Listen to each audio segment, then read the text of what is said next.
One of the women that I think about often, who was one of my patients in my clinical career, was this very feisty 5'10" Italian girl who was so smiley and so happy and so positive and so, committed to doing everything she needed to do to get as, healthy as possible to get pregnant.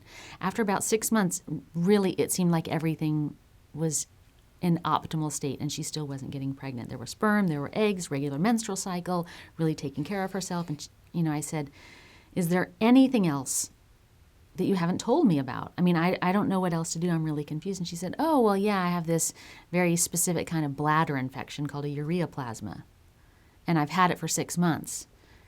And I said, oh, well, didn't you think that maybe that was a good thing for me to know about? And she said, well, I was seeing the Centers for Disease Control for this, because it was a very, very difficult kind of treatment. I've been on a different course of antibiotics every single month for the last 6 months, and I just figured they had it handled.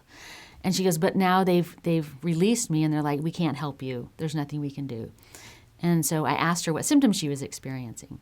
And in Chinese medicine, we don't have herbs or anything that treats specific problems. The way that we do it is we change the environment in which those pathologies exist.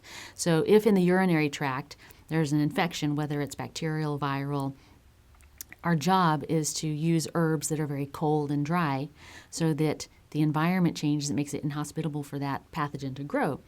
So I asked her about her symptoms. I prescribed her herbs to do that. And a week later, she came back and said,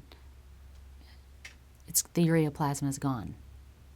And I said, oh, yeah, I'm not surprised. And she said, how did you do that? I said, it's not that fancy. What we do is not that. It's very simple medicine.